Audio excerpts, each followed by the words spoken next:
Most people don't realize how much their personal information is being bought and sold every day. Data brokers are making billions, pulling details about you from public records and the internet, and then packaging and selling it, usually without your consent. That's how your information lands in the hands of scammers, spammers, even stalkers. It's why you get endless robocalls and why ads seem to follow you everywhere. That's where Aura comes in. Aura actively removes your data from broker sites and keeps it off. They also instantly alert you if your information shows up in a breach or on the dark web. But Aura goes beyond data protection. With one app, you get a VPN, antivirus, password manager, spam call protection, dark web monitoring, and even up to $5 million in identity theft insurance, all backed by 24/7 US-based fraud support. Other companies might sell just credit monitoring or just a VPN. Aura gives you all of it, together, at the same price competitors charge for just one service. Start your free trial today at aura.com/remove. Protect yourself now at aura.com/remove. Did you know we have completely ad-free early access to all of our episodes? Well, we do. Not only that, but we have dozens of bonus episodes waiting for you. Head on over to patreon.com/ghosttownpod, and you can check it out for 7 days absolutely free. That's patreon.com/ghosttownpod. What's in a name? I'm Jason Horton. I'm Rebecca Lieb. And this is Ghost Town.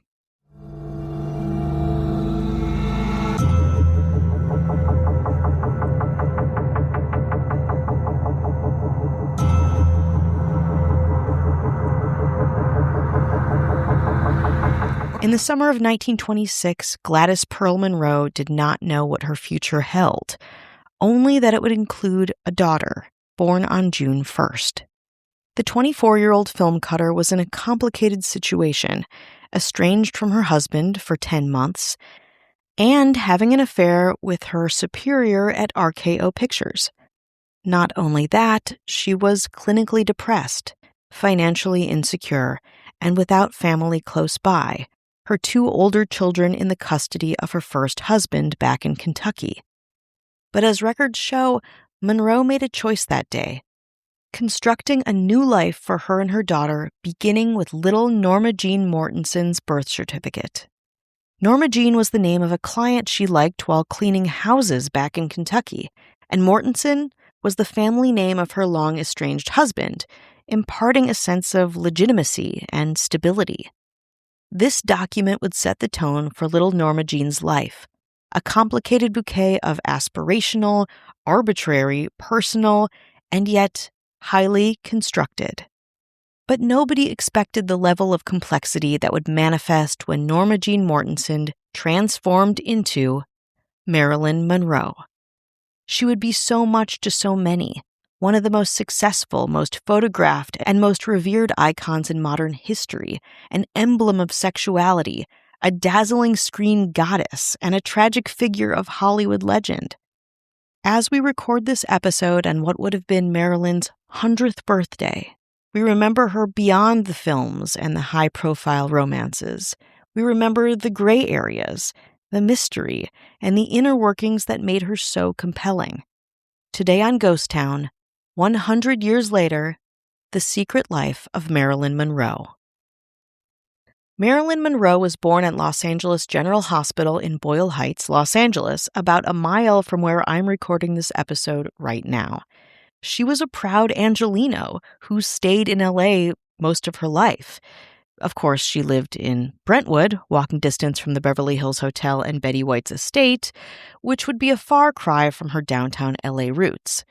Quote, "When they said, 'Go home,' I said, 'I am home,'" she would later say to Life magazine in a 1962 interview.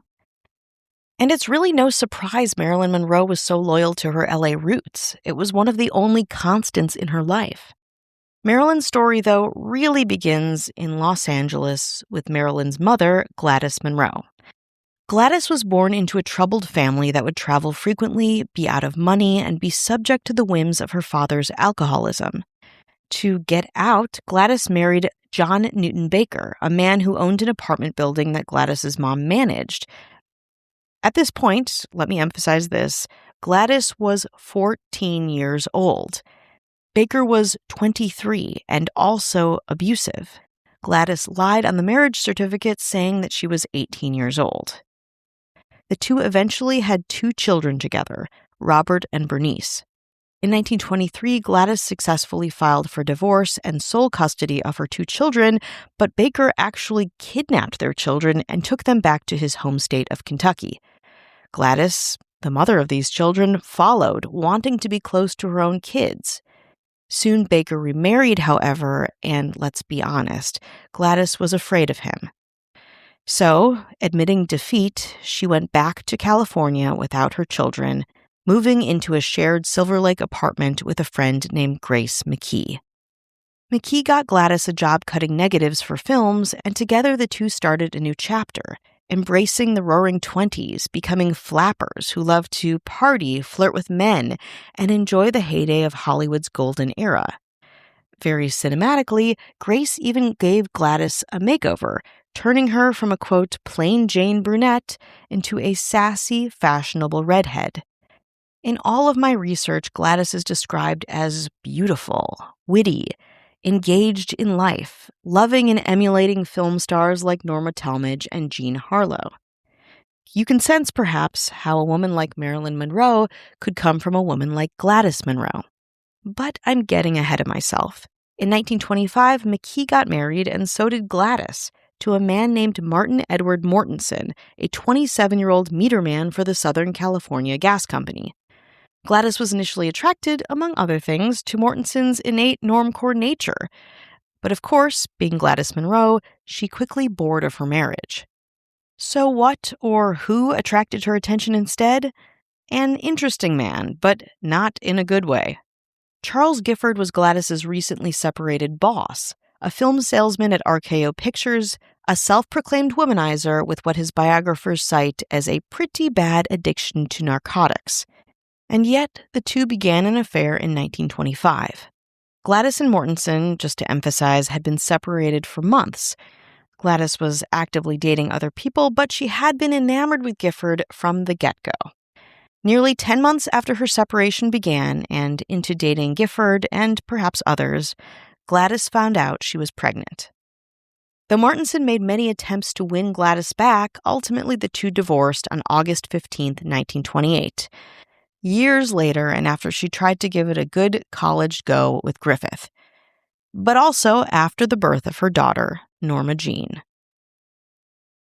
Before she was even born, Marilyn was controversial, clearly, and the question of Marilyn Monroe's paternity would definitely affect the rest of her life. Was her father boring Edward Mortensen? Or not boring, very toxic Charles Gifford? Or a famous movie star that didn't want to be named, which is what Gladys would later say in interviews when talking about the paternity of Marilyn Monroe. So despite what Gladys would say in later interviews, Marilyn Monroe was not the daughter of a famous actor. Legally, on her birth certificate, she was the daughter of Edward Mortensen, her mother's estranged husband. But a DNA comparison in 2022 between Monroe's DNA and that of Gifford's descendants would show her to actually be the biological daughter of Charles Gifford. Gifford would not want any part of Marilyn Monroe's life until, of course, she became famous, at which point he would often reach out.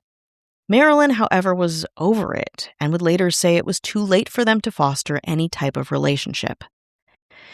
In any case, after being a fun-loving flapper, Gladys was unprepared to be a mom, again. She suffered postpartum depression and moved in with evangelical Christians Albert and Ida Bolender in Hawthorne, California, whom she'd connected with by way of her own mother. Gladys went back to LA for work, and baby Marilyn Monroe, weird to say, stayed with the Bolenders until the summer of 1933, when Gladys bought a small house in Hollywood and moved the 7-year-old Monroe in with her.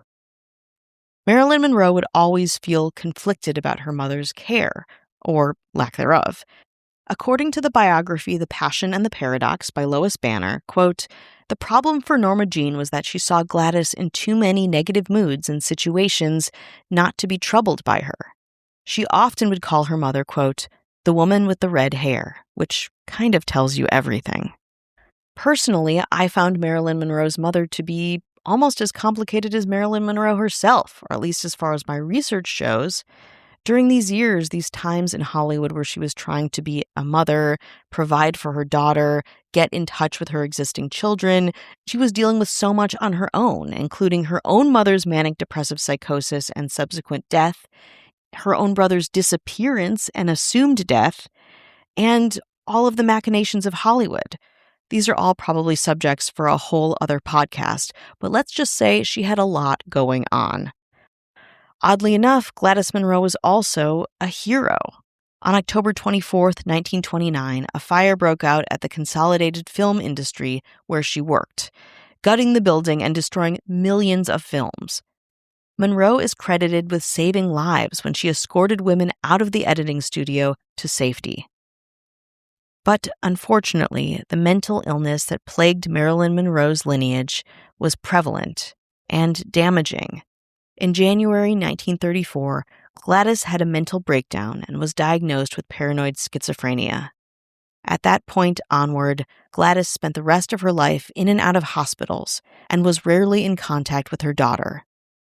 At this point, young adolescent Marilyn Monroe became a ward of the state. Always a shy girl, Marilyn Monroe developed a stutter and became even more withdrawn, bouncing from family to family and even being placed in a Los Angeles orphan's home. At this point, many biographers talk about allegations of molestation and sexual abuse, which is heartbreaking to think about after thinking about what this 11-year-old girl had already endured. It all kind of makes sense that Marilyn Monroe's childhood experiences led her to acting, as her childhood was all about survival. She would say in an interview, quote, "I didn't like the world around me because it was kind of grim. When I heard that this was acting, I said that's what I want to be. Some of my foster families used to send me to the movies to get me out of the house, and there I'd sit all day and away into the night. Up in front, there with the screen so big, a little kid all alone, and I loved it." In September 1938, the 12-year-old enrolled in Emerson Junior High School and as a teen in 1941 in Van Nuys High School. She was described as a mediocre student, someone who loved writing, was painfully shy, and participated in newspaper.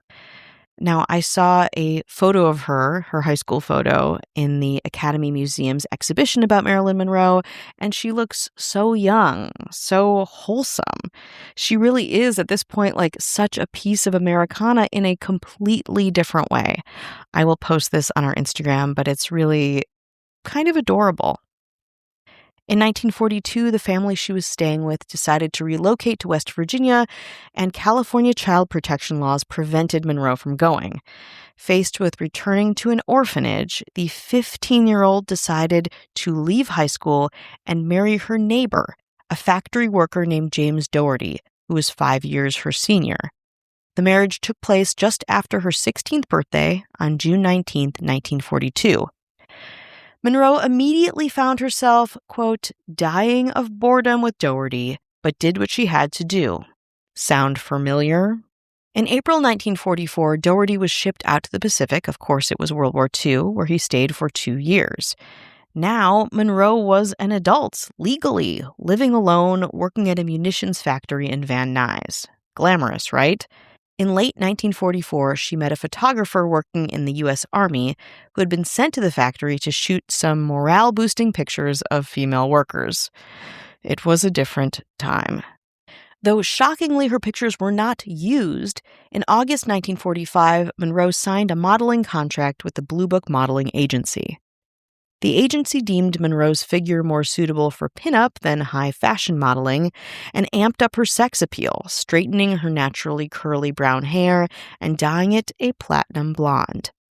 According to Emmeline Snively, the agency's owner, Monroe quickly became one of its most ambitious and hard-working models.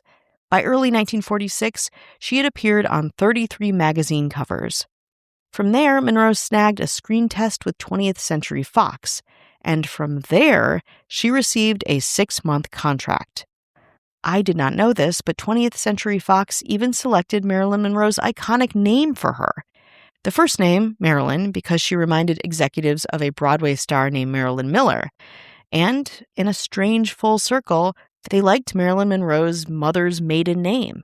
It was probably alluring, alliterative? Maybe a little bit of both. In September 1946, she divorced Doherty, who had been opposed to her career this whole time, and finally became Marilyn Monroe. So much more after this break. Most people don't realize how much their personal information is being bought and sold every day. Data brokers are making billions, pulling details about you from public records and the internet, and then packaging and selling it, usually without your consent. That's how your information lands in the hands of scammers, spammers, even stalkers. It's why you get endless robocalls and why ads seem to follow you everywhere. That's where Aura comes in. Aura actively removes your data from broker sites and keeps it off. They also instantly alert you if your information shows up in a breach or on the dark web. But Aura goes beyond data protection. With one app, you get a VPN, antivirus, password manager, spam call protection, dark web monitoring, and even up to $5 million in identity theft insurance, all backed by 24/7 US-based fraud support. Other companies might sell just credit monitoring or just a VPN. Aura gives you all of it, together, at the same price competitors charge for just one service. Start your free trial today at aura.com/remove. Protect yourself now at aura.com/remove. The newly christened, at least by Hollywood standards, 20-year-old Marilyn Monroe spent her first 6 months at what was essentially movie star boot camp, learning to sing, act, dance, and be in and around production. It was, quote, my first taste of what real acting in a real drama could be, and I was hooked, she said. Her contract was renewed in February 1947, and she was given her first film roles, bit parts in films called Dangerous Years and Scudda-Ho, Scudda-Hey. In Daniel Spodis's biography of Marilyn Monroe, he cites her saying that it was, quote, my first taste of what real acting in a real drama could be, and I was hooked. Despite her passion for acting, her acting teachers thought she didn't quite have the future that she thought she would have. 20-year-old Marilyn was too shy, too insecure. And Fox Studios listened to the teachers, deciding not to renew her contract in 1947. At this point, she returned to modeling while also doing occasional odd jobs at film studios. In 1948, Marilyn's friend and occasional boyfriend, Fox executive Joseph P. Schenck, persuaded his friend Harry Cohen, the head executive of Columbia Pictures, to sign Monroe in March of 1948. At Columbia, Monroe's look was refined to emulate the look of Rita Hayworth's, but her time there was short, and her contract was not renewed after the requisite 6-month period. Researching this with all of these 6-month contracts, I had a little bit of PTSD. Having a impermanent, temporary, low-paying position that you don't know if you're going to have in the next year is a lot like how it is today. A bit depressing. Anyway, when her contract at Columbia ended, Monroe returned again to modeling, including nude modeling. She was fairly and reportedly comfortable with nudity. In fact, she famously slept in the nude, dressed only in a spritz of Chanel No. 5, her favorite perfume. Shortly after leaving Columbia, she also met and became the protege and mistress of Johnny Hyde, the vice president of the talent agency William Morris. Through Hyde, she was cast in All About Eve with top-billed actress Bette Davis. Davis later praised Monroe's performance, saying, quote, definitely, no question, I knew she was going to make it. She was a very ambitious girl and knew what she wanted and was very serious about it. I thought she had talent. From there, Marilyn Monroe's star rose, critically but also with modern audiences. In February 1952, the Hollywood Foreign Press Association named Monroe, quote, the best young box office personality. Her personal life was also vibrant, with Monroe dating A-listers like Elia Kazan, Yul Brynner, and Peter Lawford. In early 1952, she began a highly publicized romance and eventual marriage to New York Yankees baseball star Joe DiMaggio, one of the most famous sports personalities of the era. And yet, despite all of this glamour, Marilyn Monroe always thought of herself as middle class, or at least wanting to connect with normal people and normal life. Marilyn's personal wardrobe consisted of very basic, no-frills outfits, since she believed anything too flashy would make her too sexy, too over the top. The exhibition at the Academy Museum in Los Angeles showcases a lot of her everyday outfits and the outfits that were designed for her by costumers and other fashion houses, and there is a stark difference. Her film outfits were glittery, glamorous, and very accentuating of her curves. Her at-home outfits were pant sets, baggy blouses, and denim. She'd often rewear outfits because she felt it made sense, that it was less wasteful and it made her more accessible to the public. On top of that, she was an avid reader and lover of art. Beyond that, her commitment to acting made her perceive herself as a mere student, not one of Hollywood's up-and-coming ingenues. She also had a fairly famous, but also not as well known as I thought, health regimen that British Vogue called, quote, predictably bizarre, including ingesting raw eggs in warm milk in the morning, 10 minutes of exercise every day right next to her bed, and would eat meat and raw carrots for dinner, followed by a hot fudge sundae. And for bedtime? Naked, of course, but not exactly glamorous. In an interview reported by British Vogue, she would say, quote, depending on my activities, I sleep between 5 and 10 hours a night. I sleep in an extra-wide single bed, and I use only one heavy down comforter over me, summer or winter. I have never been able to wear pajamas or creepy nightgowns. They disturb my sleep. Despite her perhaps best efforts, in March of 1952, Marilyn was anything but your average woman, and she found herself in a not-so-average scandal. Marilyn Monroe found herself paying a social price for some work she had done years before, that nude modeling I talked about. Photos and rumors were circulating, and though it was again years earlier, Monroe tried to get ahead of it, revealing publicly that she had, in fact, posed for adult photos. In her public statement, she stressed that she had been very broke at the time and scared for her future. In the wake of the scandal, Monroe was featured on the cover of Life magazine as the, quote, talk of Hollywood. 3 of Monroe's films, Clash by Night, Don't Bother to Knock, and We're Not Married, were released soon after the scandal to capitalize on public interest. And Marilyn Monroe's honesty worked, along with some well-timed publicity, of course. The public actually sympathized with Monroe, and her film sales and popularity skyrocketed. Being crowned Hollywood's new sex symbol did have its price, and Monroe soon became frustrated with being typecast in comedies fueled by her vacant sex appeal.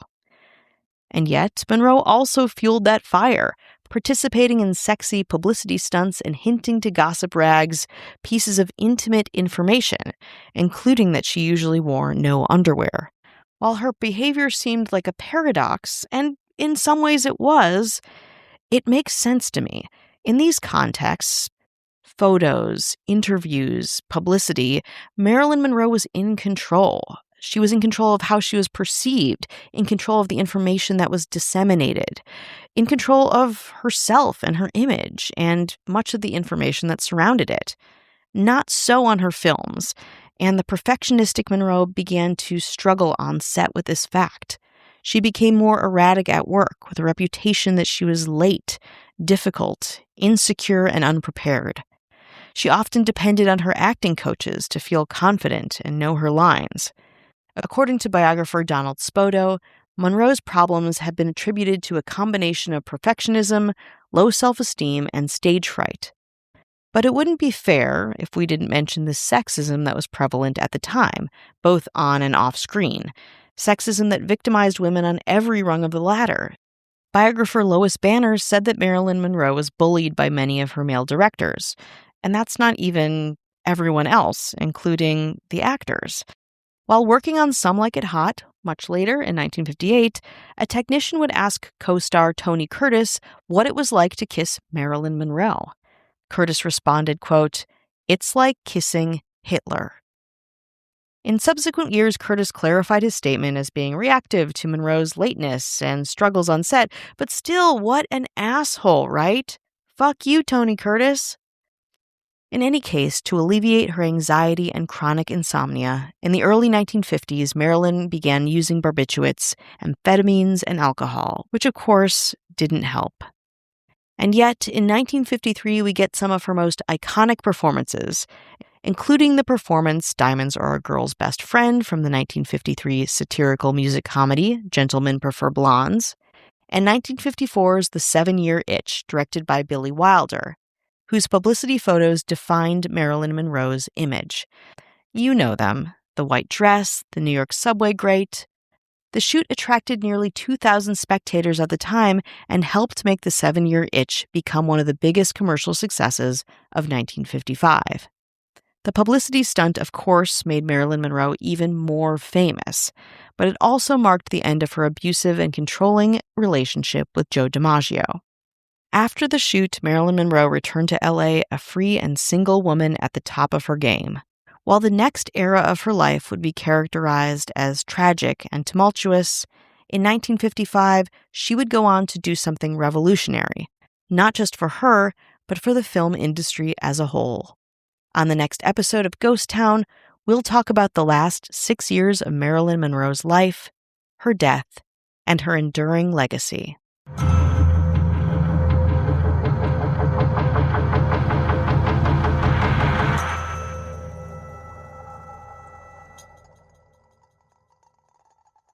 Most people don't realize how much their personal information is being bought and sold every day. Data brokers are making billions, pulling details about you from public records and the internet, and then packaging and selling it, usually without your consent. That's how your information lands in the hands of scammers, spammers, even stalkers. It's why you get endless robocalls and why ads seem to follow you everywhere. That's where Aura comes in. Aura actively removes your data from broker sites and keeps it off. They also instantly alert you if your information shows up in a breach or on the dark web. But Aura goes beyond data protection. With one app, you get a VPN, antivirus, password manager, spam call protection, dark web monitoring, and even up to $5 million in identity theft insurance, all backed by 24/7 US-based fraud support. Other companies might sell just credit monitoring or just a VPN.